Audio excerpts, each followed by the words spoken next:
Aujourd'hui, on part à la guerre. Je vous amène avec moi sur le front « Je veux quitter le porno ». C'est une chronique que je voulais faire depuis longtemps parce que ce qui est sûr, c'est qu'avec le vœu de chasteté, Internet illimité et toutes les confessions que j'entends comme prêtres, croyez-moi, à la fin, on finit par devenir un vétéran, un warrior dans la lutte contre la pornographie. Et vu l'ampleur des dégâts et de ce que j'entends, une chronique entière, ce sera pas de trop et vous allez voir, ça va être dense.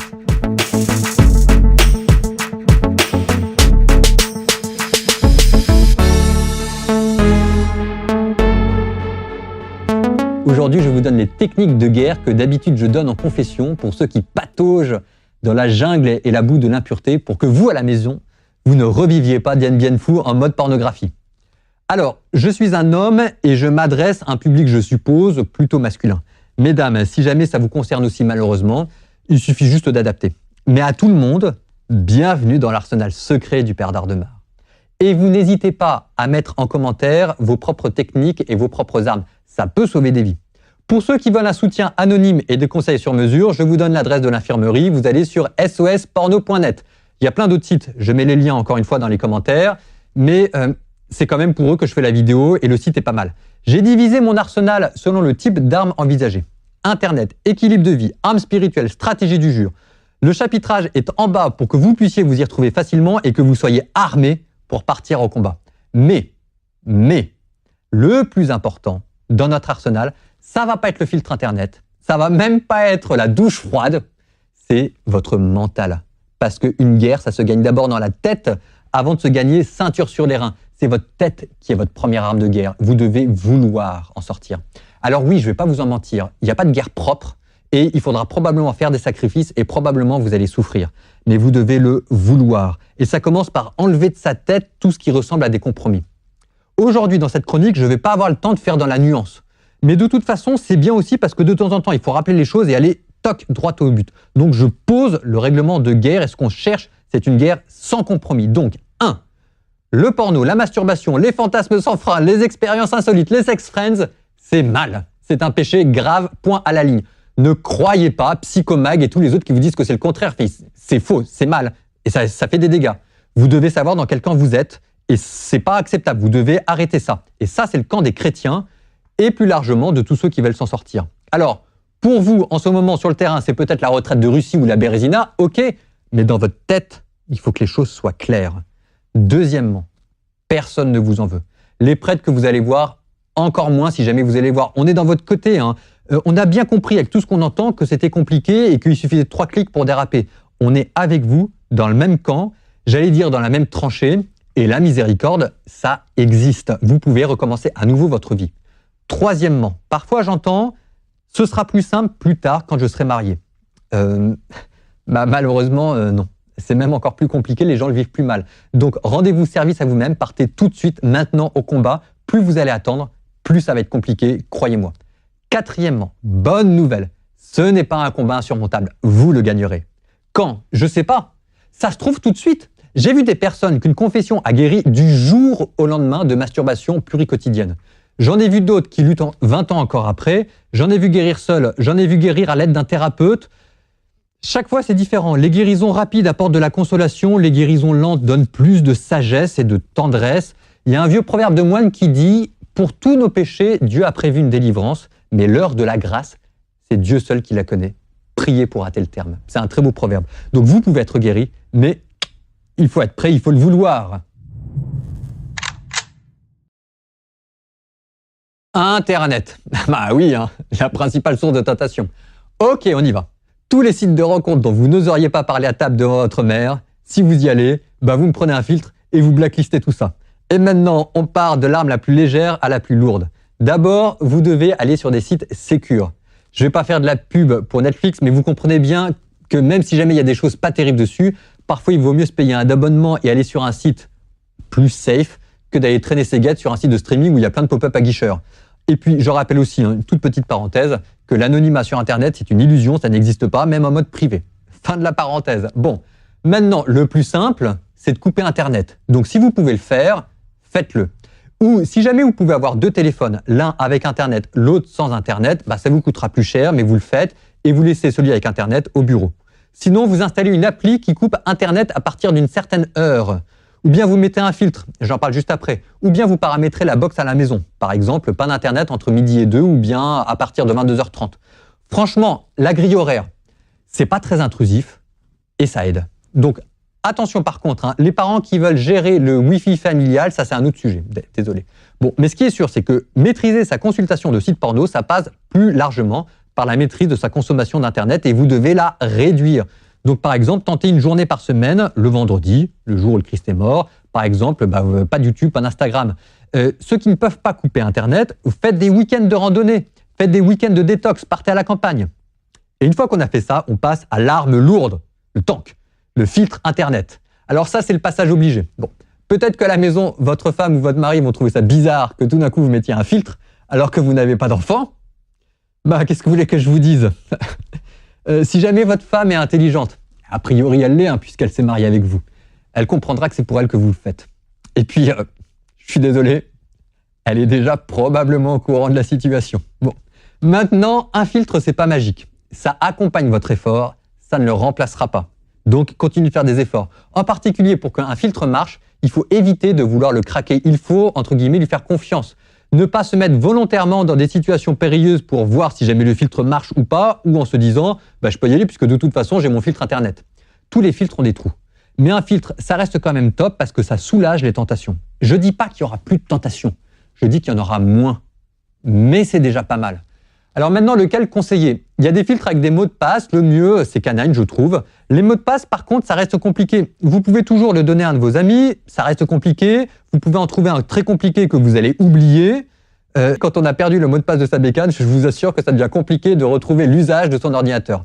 C'est pour ça que moi, ce que je conseille, c'est les filtres avec des délais. C'est beaucoup plus souple, c'est fait pour être autogéré et honnêtement, c'est vachement bien. Sur PC, PluckEye, sur Android, AppBlock. Par exemple, si jamais vous mettez un 2D de 2 heures et que vous avez blacklisté YouTube, ça veut dire que vous devez attendre 2 heures avant d'aller sur YouTube.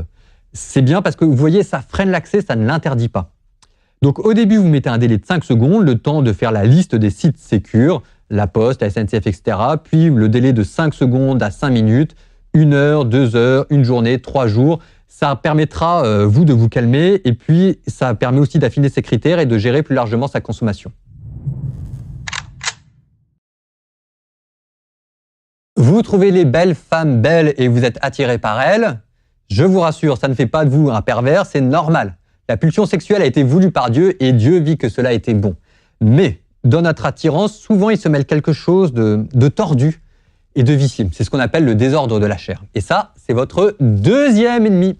Et pour le dire de manière simple, franche et virile, il va falloir apprendre à serrer les fesses, à gérer sa frustration. Donc faites du sport, engagez-vous dans des associations, faites attention à votre ménage, à votre nourriture, à votre boisson, à vos moments de détente. Ça ne va pas résoudre tous les problèmes, mais c'est une guerre globale et vous devez avoir une stratégie globale, l'hygiène de vie. Dans le même registre, il faut se connaître.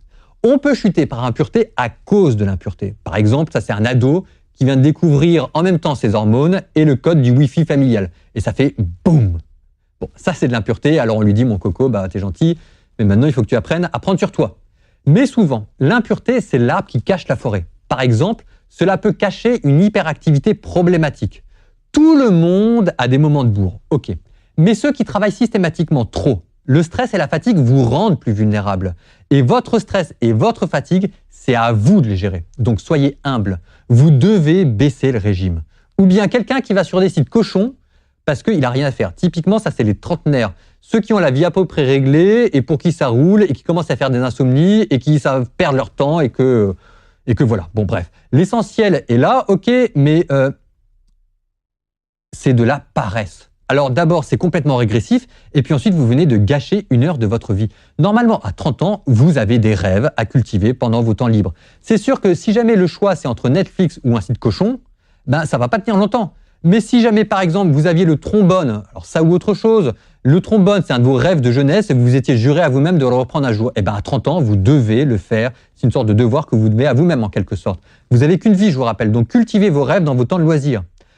Ou bien, il y a encore un autre cas de figure, il y a ceux qui ont besoin de leur dose d'adrénaline et la vie ne la leur donne pas. Alors on va braver les sites interdits et on retrouve là sa dose d'adrénaline et là on se sent revivre. Ça veut dire que vous avez besoin d'engagements plus exaltants, dont acte, sport de combat, escalade, politique, aide aux pauvres, macadam café, la politique, elle est là où il y a des vrais risques, là où il y a des vrais problèmes. Un cas particulier, ceux qui sont malheureux. Alors je ne parle pas du coup de blues adolescent, je parle de ceux qui ont des vraies vies de merde.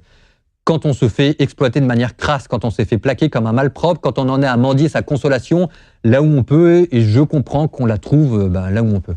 Battez-vous au maximum. Faites ce que vous pouvez. Tant que vous pleurez, c'est bon signe. Pour vous, la vraie lutte est probablement ailleurs, c'est trouver le sens de vos épreuves. Et il est là. Votre devoir, ce sera votre manière de lutter pour la chasteté. Vous devez trouver quel sens ça a. Il y en a un, Dieu vous le garantit. Et quand vous l'aurez trouvé, quand vous aurez fait de votre chemin de galère un chemin de sagesse, le reste redevient gérable. En attendant, faites-vous aider. Vous n'y arriverez pas tout seul. Un psy, un curé, un vieux qui connaît la vie et qui peut vous aider à y voir plus clair dans votre galère.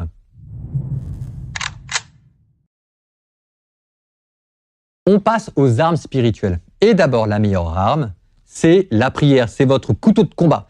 La prière quotidienne. Si vous ne priez pas, vous étonnez pas, vous êtes tout simplement moins protégé contre le diable. Donc, la prière quotidienne.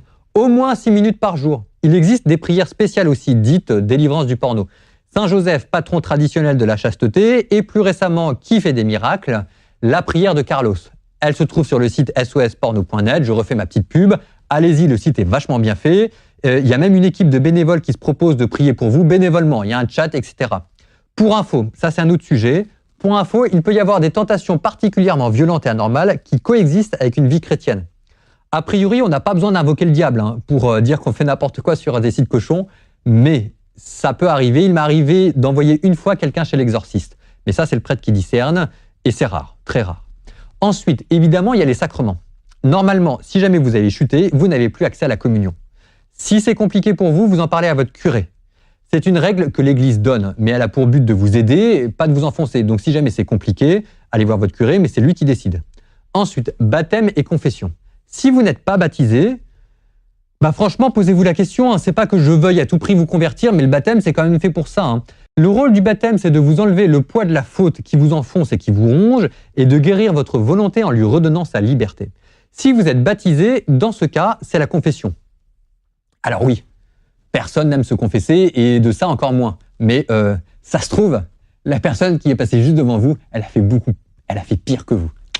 Donc allez-y, vous en avez besoin, vous devez demander pardon, et puis c'est une question de justice. En tout cas, pour vous remettre au combat, vous devez, dans votre tête, vous dire que vous avez demandé pardon. Et puis ce qui est vrai aussi, c'est que plus vous allez passer du temps sur des sites cochons, et plus vos yeux vont avoir besoin de leur dose de nudité, sans parler du reste de votre corps.